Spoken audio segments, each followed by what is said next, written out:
who asks, why does my mask have to be on when I want to go somewhere? This is a pre-K student. Very smart pre-K student. So, Tegan, I'm glad you have a mask. That makes me very happy.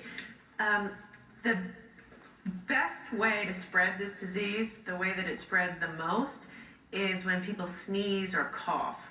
So the virus is inside of your mouth, inside of your nose, and when you sneeze or you cough, it spreads everywhere. So if you wear your mask, it prevents the virus from spreading from you to somebody else.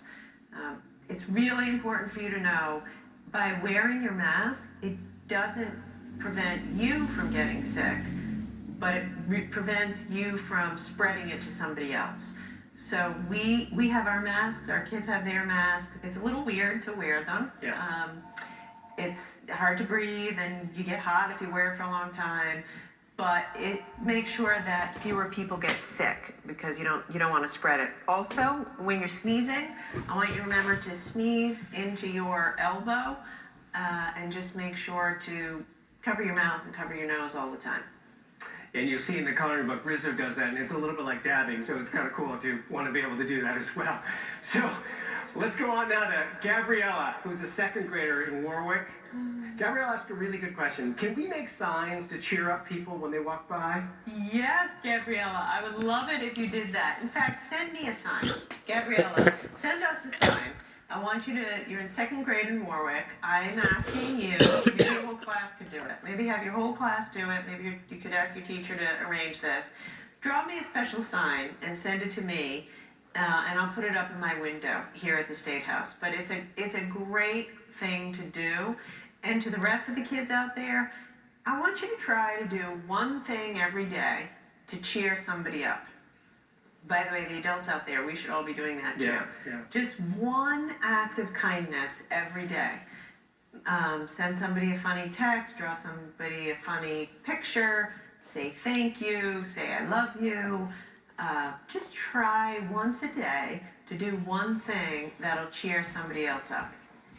And Tegan, Gabriella, when Gina comes home, I try to be there because I'm working from home, and I probably should have some signs that say "Welcome home, Exactly. Gina." But also for your parents and for so many parents out there who are out there working, whether you're on the front lines, serving in hospitals or in healthcare settings or in grocery stores and so forth. All of us owe you a debt of gratitude. And so kids, if you want to thank your parents, not just for what they're doing for you, but for everybody else when they get home, I think that would be a really nice gesture. All right, Liliana, fourth grader, Providence. Hi, Liliana. Liliana asks, I'm really looking forward to summer camp. I'm wondering how camp will be different this year from last year. Thank you, Liliana. Our kids are looking forward to their camps too. So I'm not sure exactly how camps will be different, but they will be different. We're not going to be allowed to get together in big groups of people. So I don't know what kind of a camp you are used to doing, but we are only going to be able to get together in small groups this summer. 10 kids, 15 kids, small groups of people.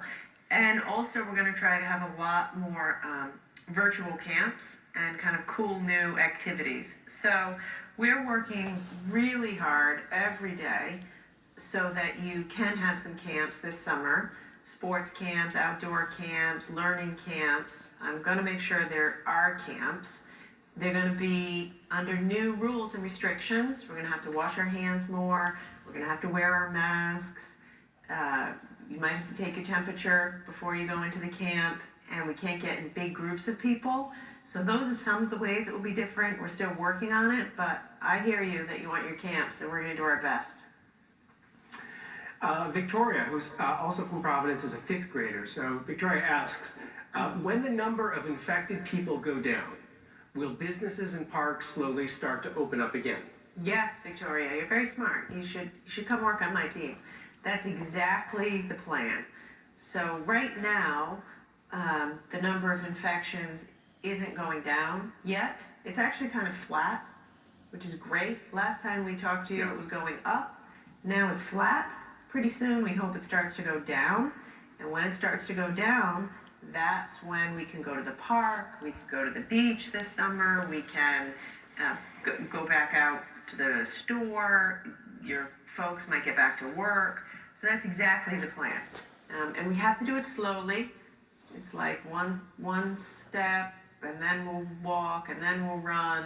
It's not going to be everything open all at once, but yeah, the answer is yes. We're all going to get to go outside a lot more once the infections go down.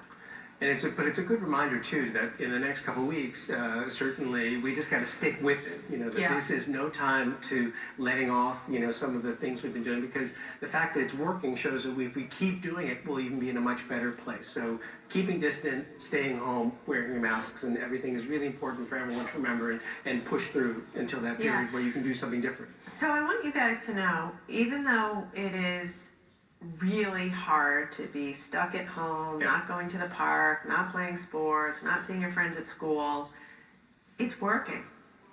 You guys are absolutely saving lives.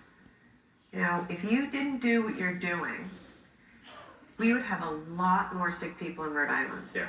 We would have a lot more people in the hospital. But we haven't. You've done a really good job. So to you and to your teachers and your parents, even though it's incredibly hard, and I hope you never have to do this again, it's working. So you should feel really good about yourselves that even though you're a kid, you're playing a role, a really important role, in fighting coronavirus here in Rhode Island. And if you see someone walking out of your house without their mask on, you can always say, "Where's the mask?" Which my son asked me the other day. So, Allison, who is a sixth grader in Charlestown, asks, well, why can't we just go back to school and see our friends? Yeah, thank you, Allison. I bet you miss your friends. Our kids miss their friends too. Actually, we miss our friends. We don't get to see our friends either. Pretty soon you'll be able to, but right now, since there's so much of the virus out there, and since the way the virus spreads is from one person to another, so when you get close to people and you know, people breathe and sneeze and cough. That's how we spread the virus to each other. So if we let you go back to school and be with your friends, too many people will get sick too fast. And that's why we can't allow it right now. But soon enough, we will.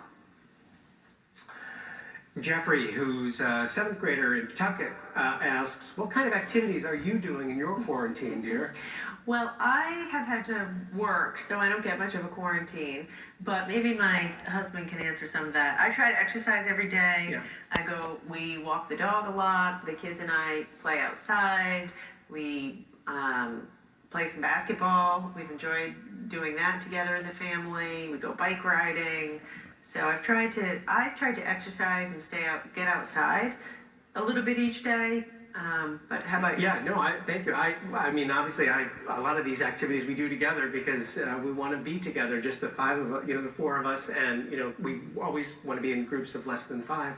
But for me, getting outside is really important. It's been amazing to me just how excited I've been to walk our dog. Sparky has been wondering why I'm so excited to see him in ways that I don't normally.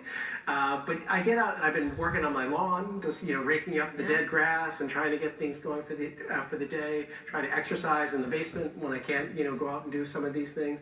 But the activity I've tried to do, which has not been very popular in the house, is to cook. I've been trying to cook at least a meal once or twice a week. I'm not a very good cook, but it is a great thing for me to feel like I can do differently, learn something. It's just like you're learning how to do distance learning and you're picking up new skills. I'm trying to learn something as well. And so, I mean, you can ask Gina when we're off camera whether it's any good. But we try to limit him to breakfast. If the kids are watching, they'll understand. They'll agree with me. All right, I got to cut you off. Next question. Nasser, who's a seventh grader from Providence,